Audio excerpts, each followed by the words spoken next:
Good evening. I'm Kathy Bird, and I can't hear myself on my headset, but I am broadcasting live from Cannibal Radio in Athens. I'm very happy to be here tonight with two producers from the station, Rena and Simos. My Greek is non-existent, so forgive me for that. Don't worry, you're going to learn fast. What a privilege to be here with you guys. And for those who were watching earlier, we had a live streaming going, and we had a momentary blackout. So now we're doing a take two so that we have an archive of this fabulous show that we're doing tonight.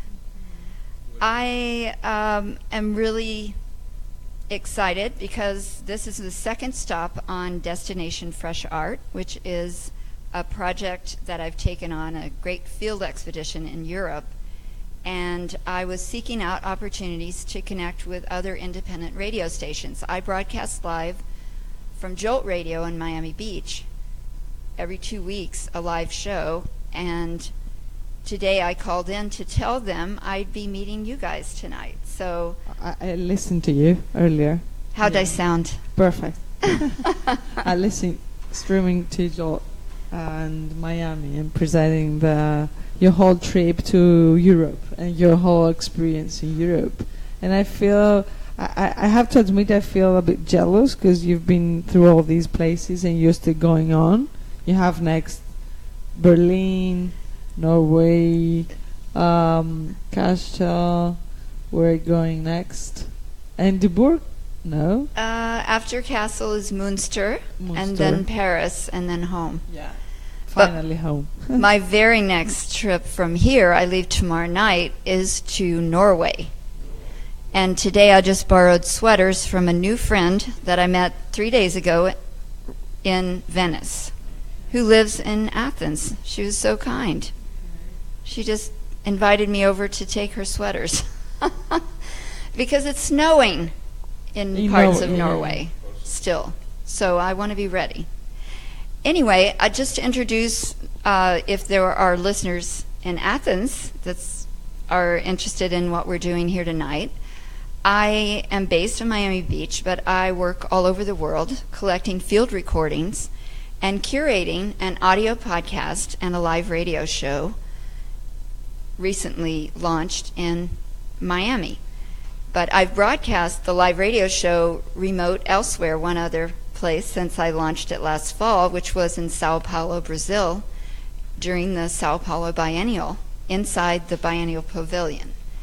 That was the way I started my whole radio show, which was very ambitious. I carried this mixing board, I carried mics and headsets, not that big. We have a small one, Jolt has a small one. Shout out to John Kenye if he's listening, because he's been a tremendous support for my show. And I've learned a lot, especially how to ad-lib when things happen that you're not expecting. That's very nice, very nice. I love your work, and that you are going, and that you're going to visit different places, people, and of course different culture and the countries. So it's very nice, very nice. Yeah, well, I was seeking an independent radio station like Jolt when I was starting to make this trip, and I found out about you through the Documenta 14 radio program, and we have a podcast episode with Marcus Gamel, which you can listen to on freshartinternational.com or any podcast platform, and the show is called Fresh Art International.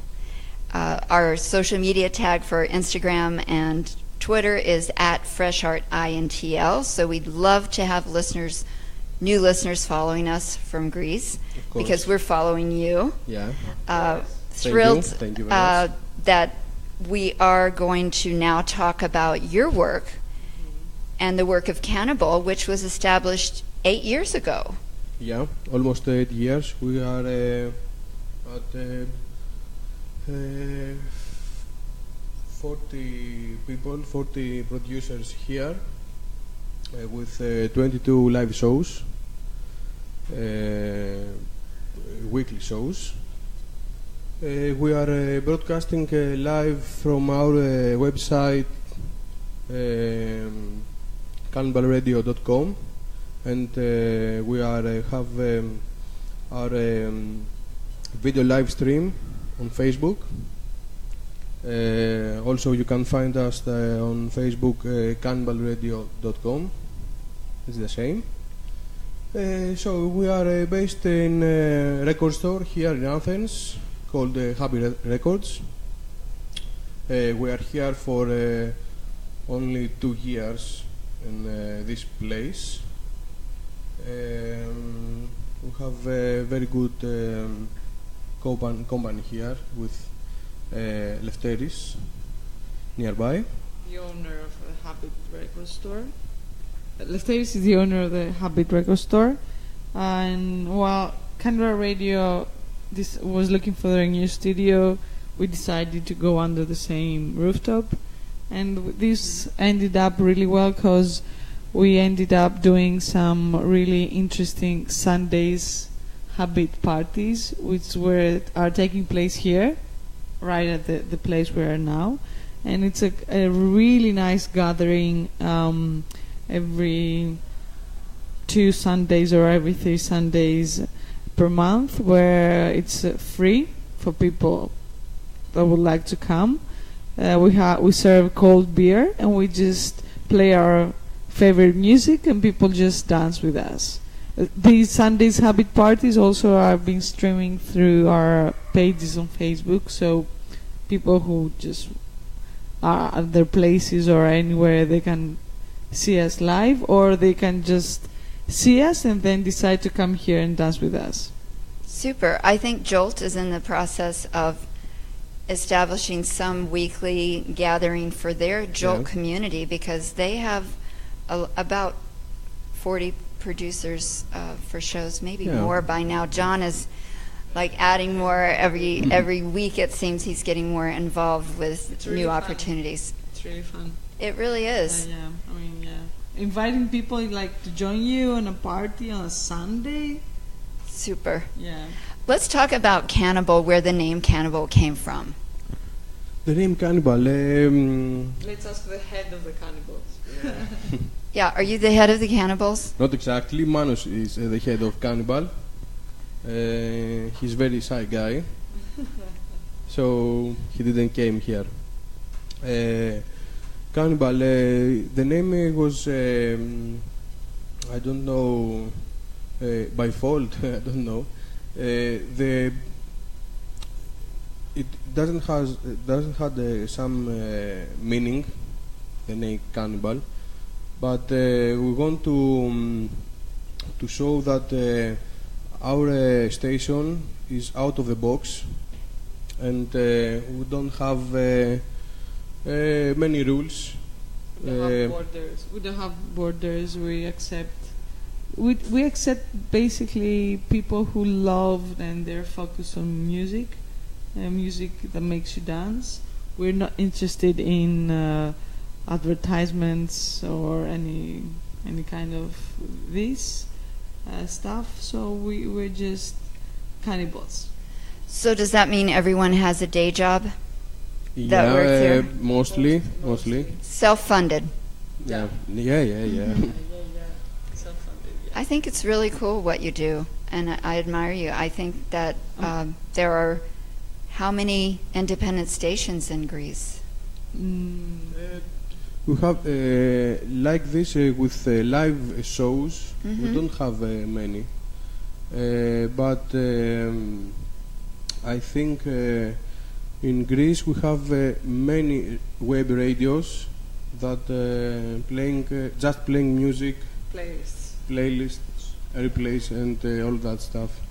We have physical radio producers. Yes, if you go on their website, you'll see the lineup of all the producers and their photos and descriptions of their shows, which I loved reading before I came, and I spotted these two because they had really interesting descriptions. Why don't you describe your work for the kind of, you both work with electronic music. Yeah, we are partners in crime. Yeah. Okay. Let's start with you, Rena, and tell us about what your show would sound like. Do you want to play like a tiny sample of what we'd hear from you? Yeah, we're gonna listen to you in the background. One of my latest podcasts that I recorded for Cannibal Radio show. Well, basically the music that I like and I play on my show, that is every first and third Thursday of the month. It's called Uncommon Route, my show. And my question here is, will they be able to hear your voice? 'Cause this doesn't sound like background. Okay, it's really loud. In my ears. Yeah, I think now it works. I mean, I love it, but I couldn't hear what you were saying. Now it's just a little mellower, just so that I can hear you. I was telling that this is the music that I'm playing every first and third Thursday of the month on my show called Uncommon Roots from 10 to 11. Basically, I love any kind of music that has nonsense, that is nonsense techno, like starting with more hypnotic sounds, deep, and then going like with the more driving sounds that takes you straight to the dance floor. While Simos is more straight guy, like into the point techno, and I would describe, I really admire, he's one of my idols here. I admire his work and the way he mixes. He's an old school guy because he can play from like really old school stuff and mix them with really new wave techno sounds. So do you guys use like vinyl, cassettes, all different genres of technology, I mean? Cassettes, no. But I play with vinyls. I play with laptop and digital and MIDI controllers. But the fun thing is that I really enjoyed, because on the last birthday party for Cannibal Radio last November, if I'm right, we had a very, very interesting back-to-back set. Me and Simos, we played together. I'm playing digital, he's playing with vinyl, so it was really fun. How fun. Really fun. Do you want to know a secret about me? Yeah. I used to be a DJ. Whoa. Guess Nice. what my show was? I did it for 1 year, okay? Just proviso. I did a reggae show. I hosted a vintage, like ska show on a college radio station. I wasn't going to college there, but I talked them into letting me do a show. And I had so much fun. I played a lot of the early, Bob Marley, Toots and the Maytals, just Jimmy Cliff, the early stuff that I think is more beautiful than the more recent is not as appealing to me as those. And I love doing that show. So that's my experience as a DJ.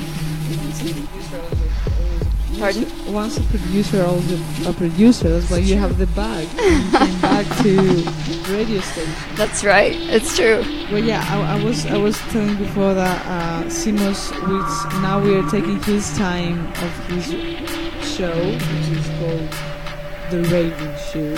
The Raving Shoe. I have to repeat that because I can't get over how often I want to say it out loud. The Raving Shoe. What a great title.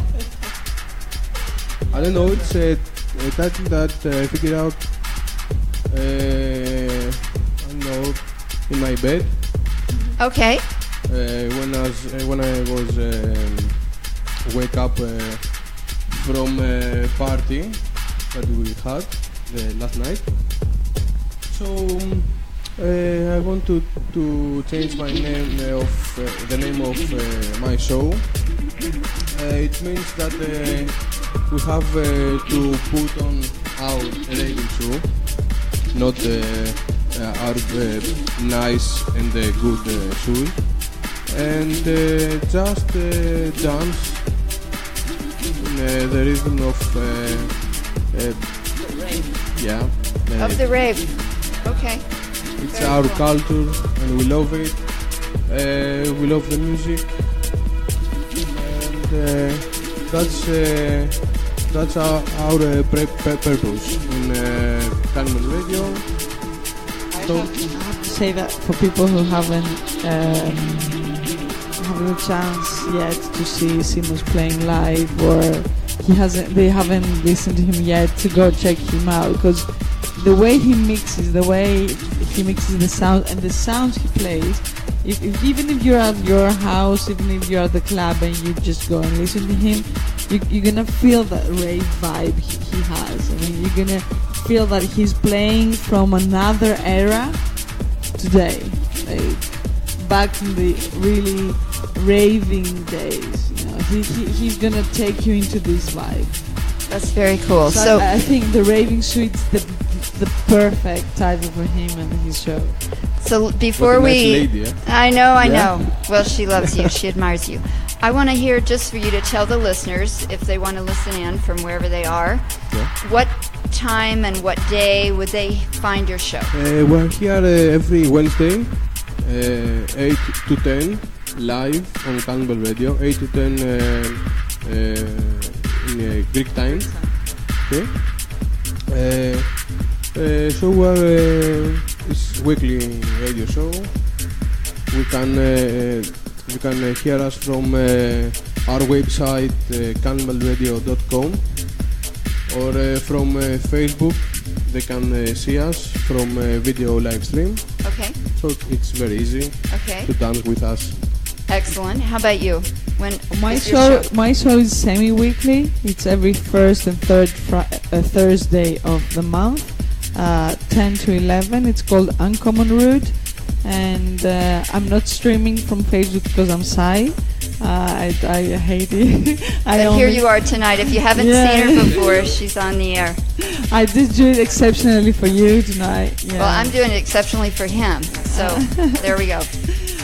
So yeah, every first and third Thursday on Cannibal Radio.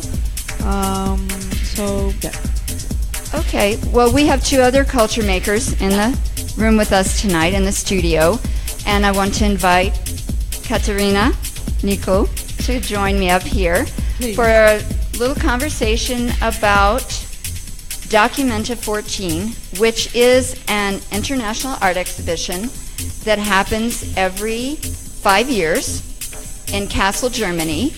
And this year, for the first time, it's happening simultaneously in Athens, Greece, and Kassel, Germany. And it opened first in April in Athens. Katerina is based here, and I'm really thrilled. I found her. She studied archaeology and art history, but she also studied the cultural history, and I'm trying to think of the other field within your master's. Cultural history and heritage management. Heritage management and cultural history, which I think is just amazing as a combination, being based in Athens, where this effort that is already going on because there's a contemporary art scene here, but Documenta wanting to get more involved. Yeah, exactly. And to bring a contemporary conversation, to bring in conversation contemporary art and history of an incredible city. Exactly, yes. So thank you for joining me here. No, thank you. I would like to thank you also, Kathy, the Cannibal Radio, everyone that hosts us here with a little bit difficulties. We have some riots outside. Riots outside, tear gas, strikes, and a temporary blackout of the show. Exactly. It's been a great evening. Yes, exactly. It's a vivid evening, I would say. I would like to thank you. And maybe it's good to point out to the public that you do a curated radio show, which is very interesting. It's not so usual. And I like this kind of combination that I was telling you before.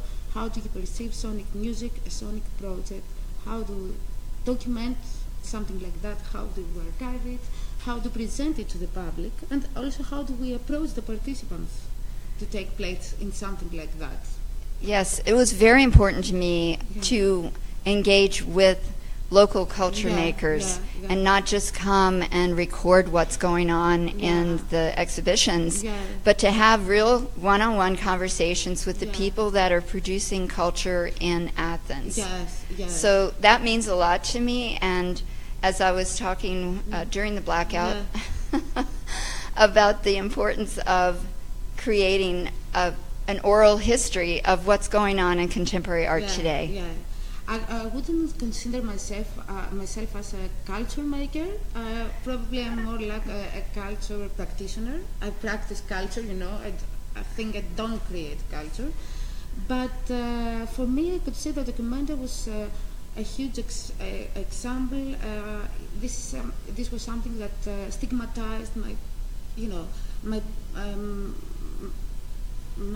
knowledge as a curator, I would say, because it is almost 2.5 years of, continuous researching, examining, sharing knowledge with the people, and also, as you can imagine, from working for a gallery or for being a curator of a show, a solo or a group show, it's totally different to belong to an institution. Absolutely. And you were involved. I've been watching the Documenta site unfold. For almost 2 years, there's been programming. Yes. Actually, it's very difficult for me to describe the process of documenta in such a short, duration. But it was a long process because first people of the team arrived here, they started to living here, tried to figure out their collaborations here. The first institution that welcomed us was the Fine Arts School. They gave us their premises in Provelaki, in Polytechnion building, which is actually a very historical building. And then we had the opportunity to meet the first bunch of artists there 2 years ago. And it was open to the students. They would come there and see the artist interventions, their presentations, and then started the dialogue to be, physical and pragmatic. And then this lasted for 1 year, and we started with the opening of the public programs in September in 2016 in the Parco Eleftherias, again a venue which belongs to the public state because the initial vision of Adam was to collaborate only with public institutions. And we started there. It was the first launch of documenta in the city with an intense program that we keep on continuing. We have launched different kinds of societies, the society of the necropolitics, mainly relating to biopolitical and issues and the issues of war. The Society of Ulysses Carleon, it has to do with mainly educational programs. The Neospheric Society about humanity, technology, and art practices. I don't remember. I think what I'm curious about too is how do the public programs engage with the local community to make it meaningful, because we all know when you do any kind of exhibition that everyone that lives in the city where it takes place would like to be featured. It can't be possible. Exactly. But how do you not you personally, what is the effort of Documenta to make the cultural community here feel part of this instead of separate? It's very difficult, for an institution, as you understand, to come here and actually, involve all the art scene, all, artists or everything. And this is not mainly regarding only artists. If we see, let's say about the general intellectuals, scientists, theoreticians, art historians that have been involved up to now in these initiatives, like the South magazine, we have a lot of Greek contributors there. I saw the articles they've produced in there have been so amazing. Exactly, because it was Adam's intention to start the first gesture in the city with a magazine, with a publication, which is not going to be only digital, because we know that printed press is really suffering. So if we see South, if we see then education, our educational program, and this huge collaboration with the Fine Arts School and the artists, if we see the Kimena project, and if we see up to now the participants in the public programs, then we could see the amount of people, of Greek local people that have participated up to now, which we already have started. We have 2 months more in Athens, and we have Kassel, which is going to be until September. So I think after the end of the documenta, we're going to evaluate how the local art scene was incorporated or was not incorporated. Right. And I did, speaking of the Simos, is that what it's called, the film series? The Kimena, it's an amazing film series. Yes. I just want you to know that we have been featuring it on Facebook every week. Ah, really? Yes. That's good. Because I thought it was an amazing opportunity to see these actually live footage of films made by commissioned artists yes. and film producers. I thought it was a really brilliant idea, and we wanted to share it because, again, where does it go? Exactly. It's there on your site, but how is it getting out in the world? Actually, for us, this was the most successful, initiative regarding the public attendance, because suddenly the documenta could enter in all the house and the flats and the people that would like to see a film that was commissioned by the documenta. Because I would like to point out that all the films are avant-premiere, are subtitled in Greek, and they are accessible through our R2 channel every Monday to 12 o'clock, and they are online through the whole week until the next film will be screened. Mm-hmm. And I think that as far as I remember, we are now in the 22nd film, and we have in total 45. That's so amazing. It's very good. How can I say? It's a very good method to approach people and to show to the people what is happening around, without having to move from the sofa and without having to use the internet as a tool. Because, believe it or not, the elder people in Athens and in Greece, they are not very familiar. I believe it. Yes. It's not just in Athens. Yes. It's not. It's everywhere. Yeah.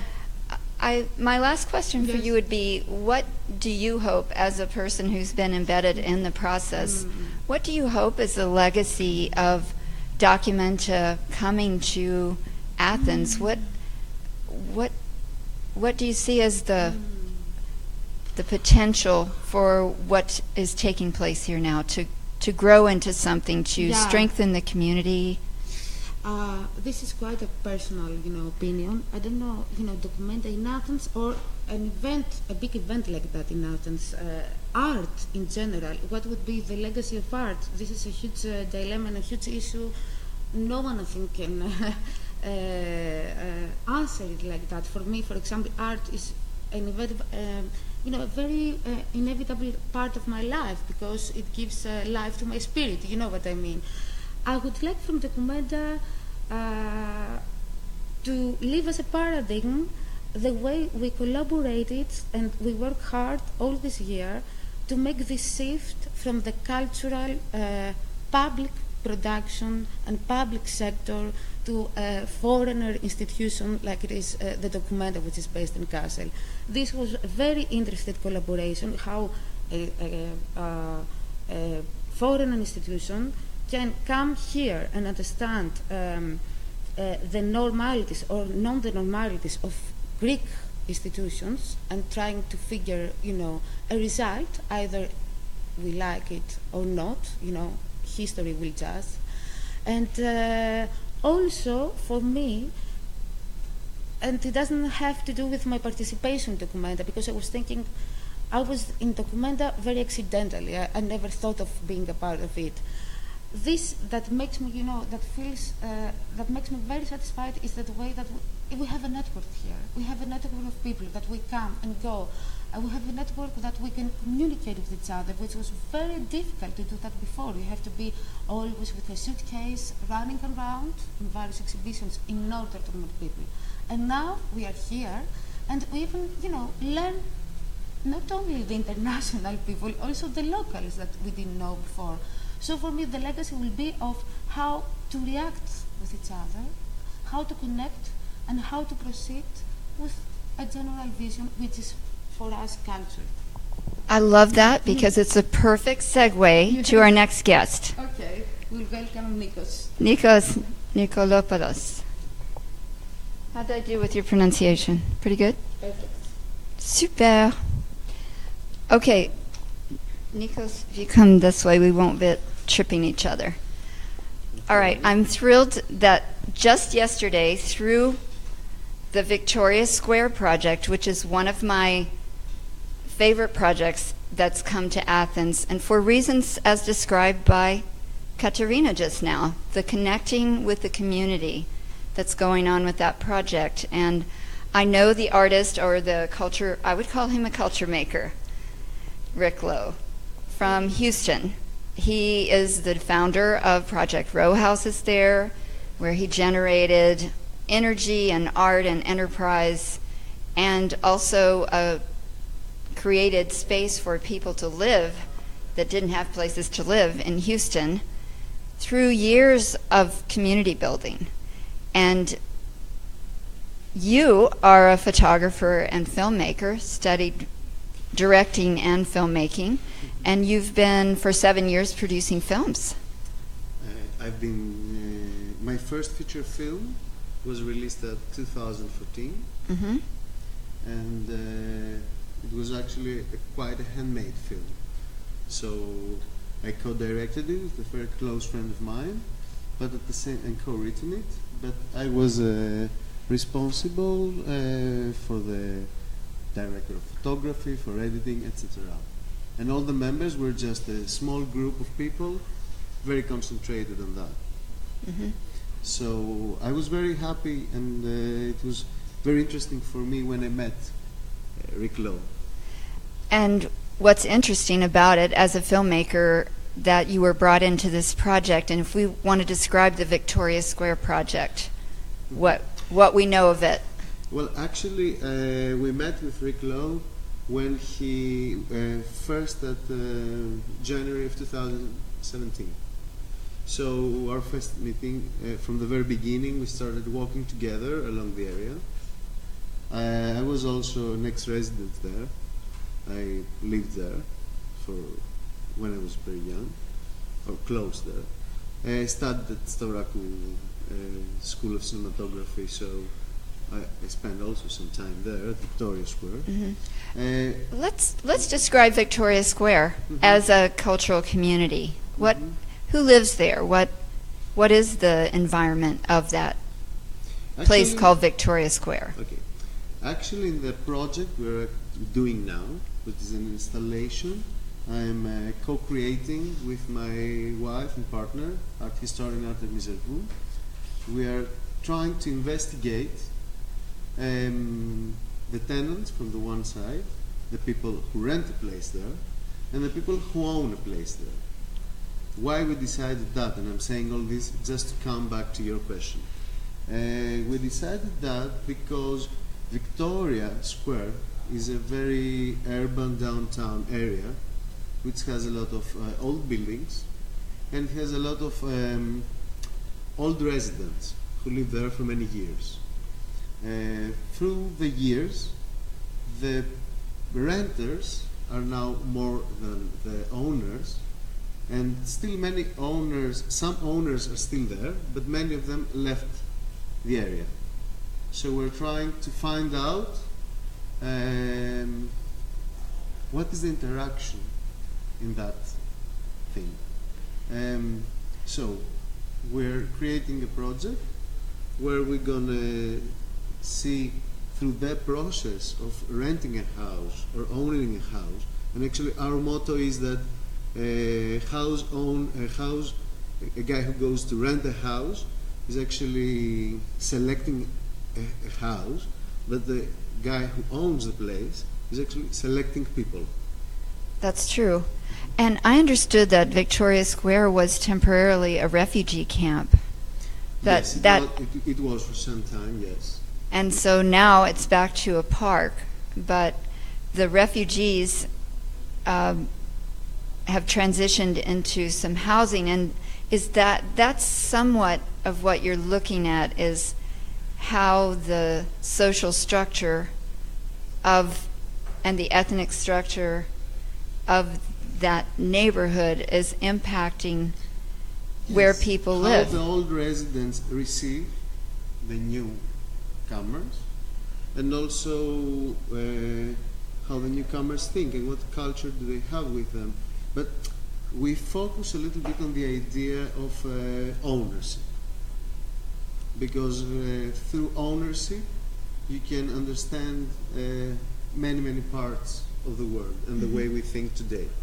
That's true. The economy is based on ownership. Exactly. So what do you hope to bring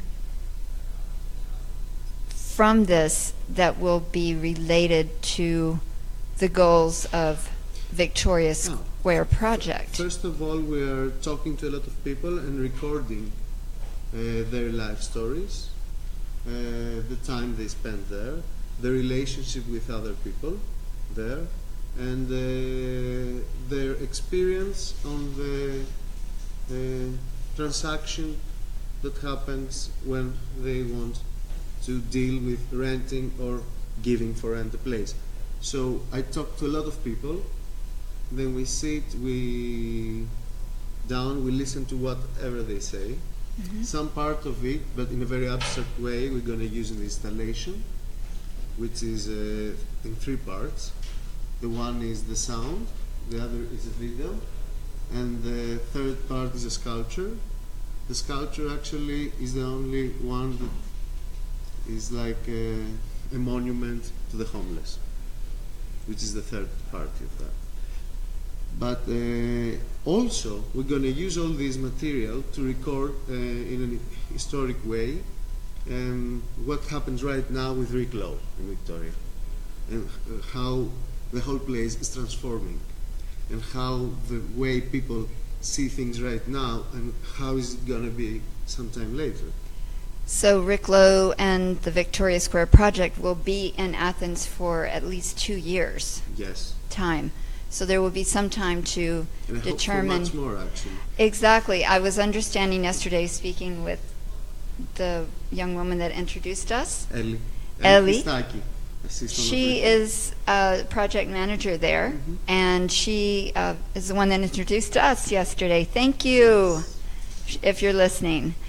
So that whole idea of knowing Rick Lowe's background as building community one by one. They do have a newspaper that comes out every week with interviews with locals, owners of businesses. They are starting enterprises in the space. It's all very exciting. Yes, I also have to say that I've seen many times people trying to connect and change things in an area, but it never worked. So I was very suspicious. But when I met Rick Lowe, I felt that he had a very positive energy and that he could move things in a way. Yeah. And not like exactly like a messiah, how I make it sound, but like somebody who really knows how to communicate people, listen very carefully, understand, bring the right people together, find them a cause that could connect them. So, with non-metaphysic way, yes, I really believe that together with Rick, all the people could do the difference in that area. Super. And hopefully in the whole downtown of Athens. Thank you for sharing this project with me. Yes, It was thank lovely you, to Kathy. meet you. I'm going to invite Simos back on to sign us off. You know what? I think we should end with the sound of a rave sound. Of rave, eh? A little rave before the end tone of this show. So I want people to my regular listeners to hear. Okay. What? I want to hear the shoe. Yeah, the shoe. Let me. The raving shoe. We're waiting. Yeah. It's a good finale. I'm gonna play my favorite artist.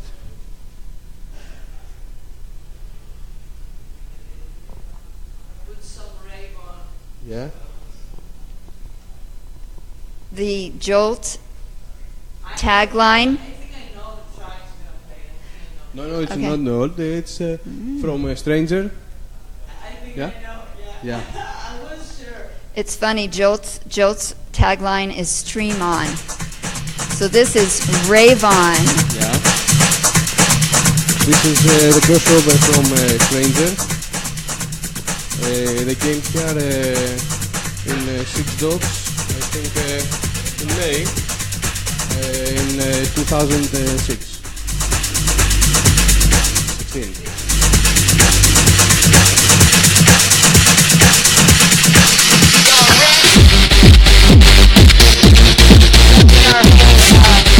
Yeah, something like that.